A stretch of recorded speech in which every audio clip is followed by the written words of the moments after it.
नमस्कार, welcome to stock infuse. अगर आप चैनल पर फर्स्ट टाइम विजिट करें तो चैनल को सब्सक्राइब कर दीजिएगा। वीडियो पसंद आता है तो वीडियो को लाइक जरूर कर दीजिएगा। दोस्तों, इस वीडियो में हम लोग कुछ ऐसी कंपनियों के बारे में डिस्कस करने वाले हैं जिसमें आज बड़ी गिरावट देखने को मिल रही है। तो सबसे पहली कंपनी है जुबिलेंट फूड। अगर आप प्राइस एक्शन को देखें तो आपको 6% से भी ज्यादा की गिरावट देखने को मिल रही है।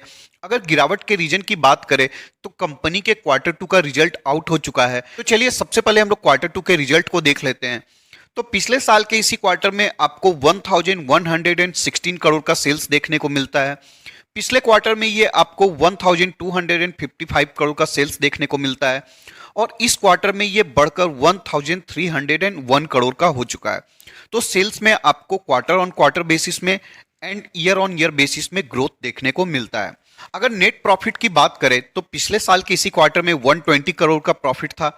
पिछले क्वार्टर में 113 करोड़ का प्रॉफिट था, जो कि इस क्वार्टर में बढ़कर 132 करोड़ का हो चुका है। तो नेट प्रॉफिट में भी ईयर ऑन ईयर बेसिस में and quarter on quarter basis में ग्रोथ नजर आता है।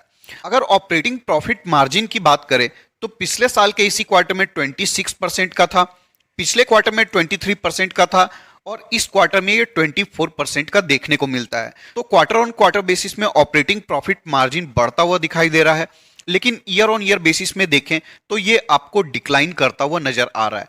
अब दोस्तों, सेल्स एंड प्रॉफिट में तो आपको ग्रोथ नजर आ रहा है, लेकिन फिर भी स्टॉक का प्राइस नीचे क्यों जा रहा है? दोस्तों, इसका रीजन है मार्केट का एक्सपेक्टेशंस। दोस्तों, रिजल्ट अच्छा है कि बुरा है, ये मार्केट के एक्सपेक्टेशंस पर डिपेंड करता है। मार्केट से मेरा मतलब है दोस्तों एफआईआई, डीआईआई और बड़े फंड मैनेजर्स का एक्सपेक्टेशंस। अब दोस्तों, अगर इसके 5 ईयर के रिटर्न को देखें तो आप देख सकते हैं पिछले 5 साल में कंपनी ने 245% का रिटर्न प्रोवाइड किया है, जिसको एक डिसेंट रिटर्न माना जाएगा।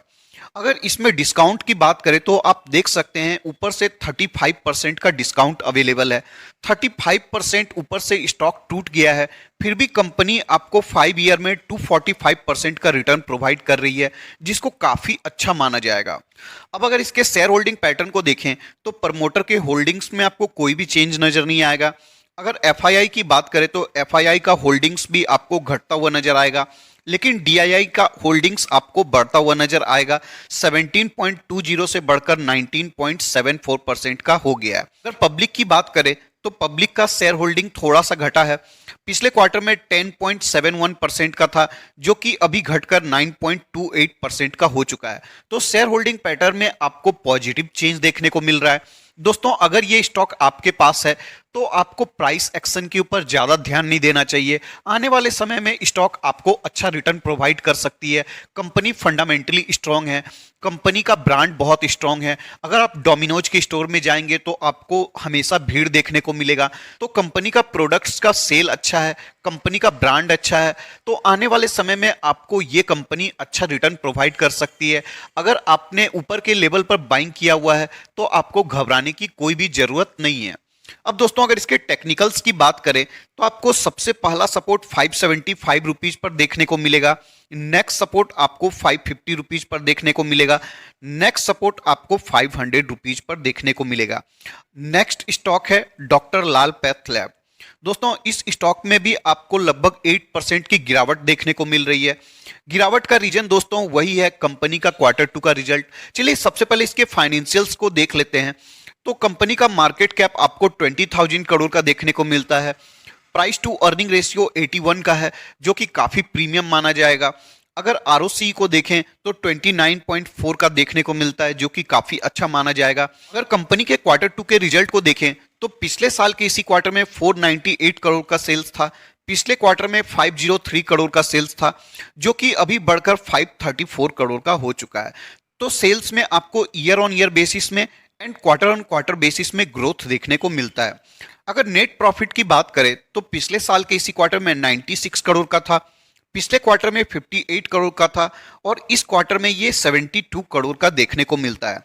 तो ईयर ऑन ईयर बेसिस में कंपनी का नेट मार्जिन गिर चुका है, जबकि क्वार्टर ऑन क्वार्टर बेसिस में देखें तो इसमें आपको ग्रोथ देखने को मिलता है।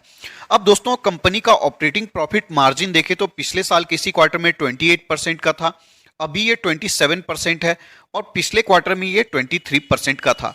तो क्वार्टर ऑन क्वार्टर बेसिस में कंपनी का ऑपरेटिंग प्रॉफिट मार्जिन भी बढ़ा है। अब दोस्तों, जब मार्केट किसी कंपनी को प्रीमियम वैल्यूएशन देती है तो मार्केट कंपनी से अच्छे ग्रोथ का भी एक्सपेक्टेशंस रखती है, चाहे वो ईयर ऑन ईयर बेसिस में हो, चाहे वो क्वार्टर ऑन क्वार्टर बेसिस में हो, चाहे ऑपरेटिंग प्रॉफिट मार्जिन हो, हर तरीका से ग्रोथ एक्सपेक्ट करती है। अगर मार्केट को ग्रोथ नजर नहीं आता है तो मार्केट स्टॉक को पनिश भी करती है, जो कि अभी आपको देखने को मिल रहा है।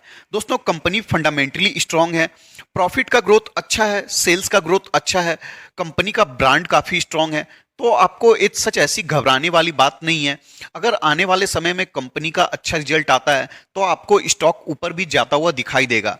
दोस्तों, डॉक्टर लाल पैथ लैब में इन्वेस्टमेंट करने से पहले आपको एक और पॉइंट को ध्यान रखना चाहिए कि इसको 1 mg से अच्छा टक्कर मिल रहा है। टाटा का 1 mg काफी लो प्राइस में सर्विस ऑफर कर रहा है, तो डॉक्टर लाल पैथ में थोड़ा सा सेंटीमेंट निगेटिव देखने को मिलता है।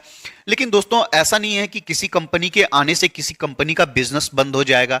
हाँ, हो सकता है थोड़ा मोड़ा मार्केट शेयर में इधर उधर हो, लेकिन आने वाले समय में आपको डॉक्टर लाल पैथ लैब में भी रिकवरी होता हुआ जरूर दिखाई देगा। अगर इसके सपोर्ट प्राइस की बात करें तो आपको सबसे पहला सपोर्ट 2250 रुपीज पर दिखाई देता है। अगर ऊपर से डिस्काउंट की बात करें तो आपको बहुत ही अच्छा डिस्काउंट देखने को मिलता है।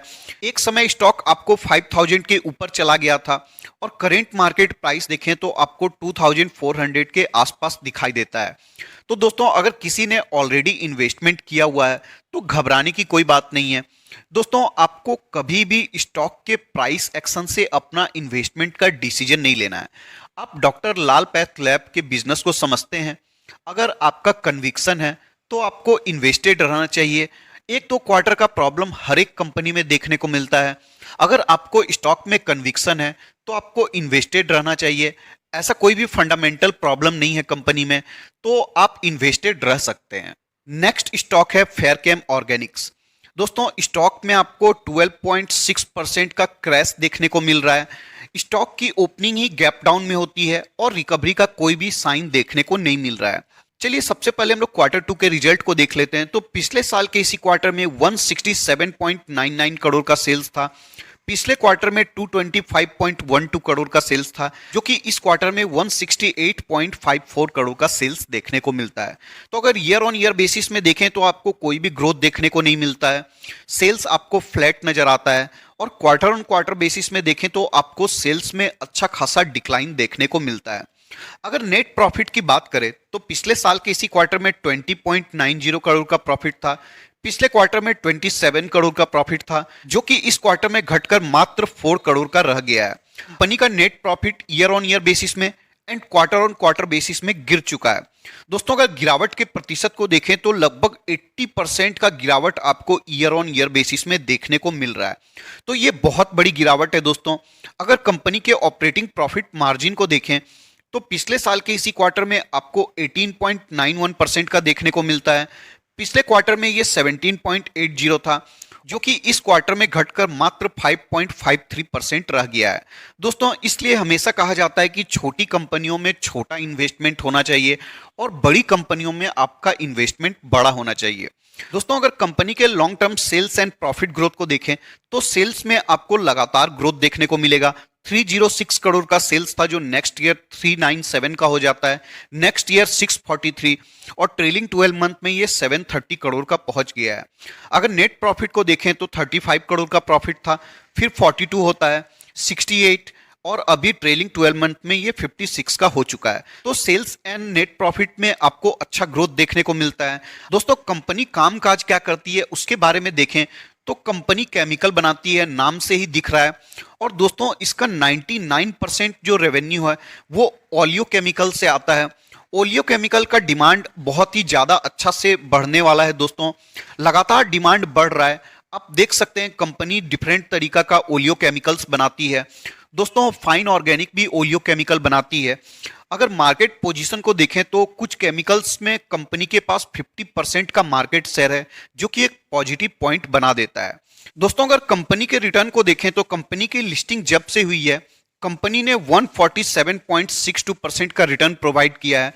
आपको लिस्टिंग ज्यादा पुराना देखने को नहीं मिलेगा। FY20 के दिसंबर में लिस्टिंग देखने को मिलती है। जब से कंपनी की लिस्टिंग हुई है तब से अगर रिटर्न को देखें तो रिटर्न अच्छा माना जाएगा।